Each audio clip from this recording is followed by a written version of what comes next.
शीर्षक 14वीं मंजिल का हमशक्ल। रात के 1:30 बज रहे थे। आर्यन अपने ऑफिस से थक कर निकला था। पूरी बिल्डिंग खाली थी।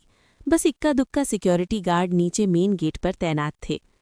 आर्यन ने लिफ्ट का बटन दबाया। लिफ्ट 12वीं मंजिल पर रुकी।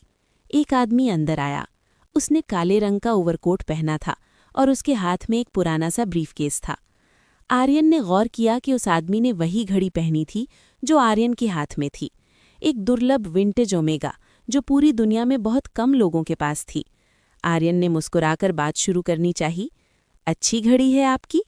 उस आदमी ने कोई जवाब नहीं दिया, बस अपनी नज़रें नीचे झुकाए रखीं। लिफ्ट नीचे की ओर बढ़ रही थी।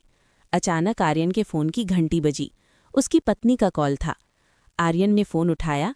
हाँ प्रिया, बस निकल ही रहा हूँ। दूसरी तरफ से प्रिया की घबराई हुई और रोने वाली आवाज़ आई। आर्यन, तुम कहाँ हो? जल्दी घर आओ। कोई हमारे बेडरूम में घुस आया है। वो बिल्कुल तुम्हारी तरह दिख रहा है। उसने वही कपड़े पहने हैं जो तुम सुबह पहनकर गए थे। वो अभी मेरे सामने खड़ा मुस्कुरा रहा है। आर्यन के पैर कांपने लगे। उसने धीरे से बगल वाले आदमी की ओर देखा। उस आदमी ने अब अपना सिर ऊपर उठाया। उसका चेहरा बिल्कुल आर्यन जैसा था, बस उसकी आंखों में एक अजीब सी ठंडी चमक थी। उस अजनबी ने धीमी आवाज में कहा, प्रिया की आवाज़ फ़ोन पर थोड़ी अलग लगती है ना? लिफ्ट की लाइट झपझपाई और टिंग की आवाज़ के साथ दरवाज़ा खुल गया। लेकिन सामने पार्किंग नहीं थी। वो वापस 14वीं मंजिल थी, जहाँ से आर्यन ने सफ़र शुरू किया था। कहानी का मोड़, द ट्विस्ट।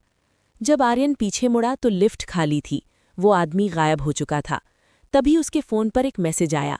उसकी अपनी ही फ़ोटो, जो अभी 2 सेकंड पहले लिफ्ट के अंदर खींची गई थी।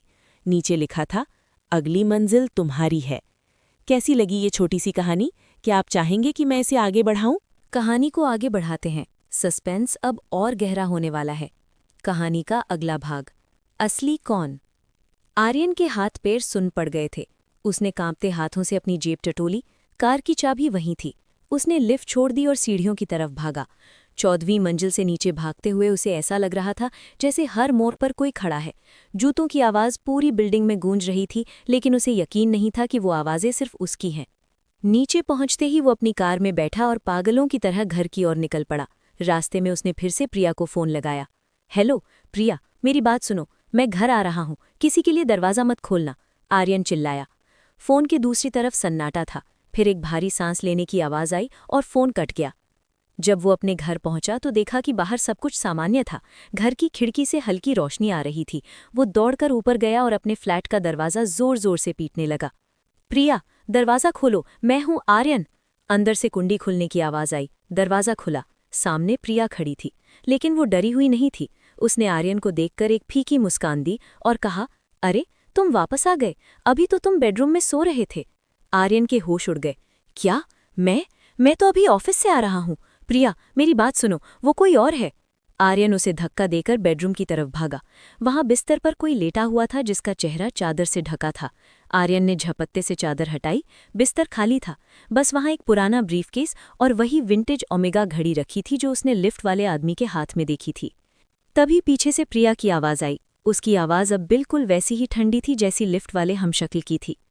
आर्यन, घड़ी की सुइयां रुक रही हैं, गौर से देखो।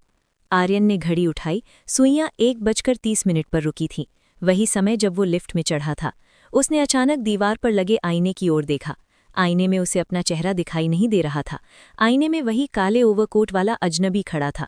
उसने अपने हाथों को देखा। धीरे धीरे उसकी त्वचा और कपड़े बदलने लगे थे। वो खुद अजनबी बनता जा रहा था।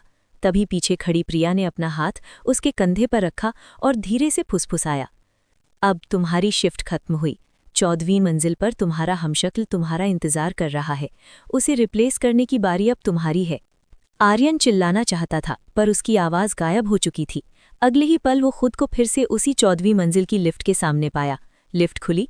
अंदर एक आदमी खड़ा था जो बिल्कुल आर्यन जैसा दिख रहा था और थका हुआ लग रहा था। आर्यन, जो अब काला ओवरकोट पहने था, लिफ्ट के अंदर दाखिल हुआ। लिफ्ट नीचे चलने लगी। उसने बगल वाले आदमी की घड़ी देखी और धीमी आवाज़ में कहा, अच्छी घड़ी है आपकी। समाप्त।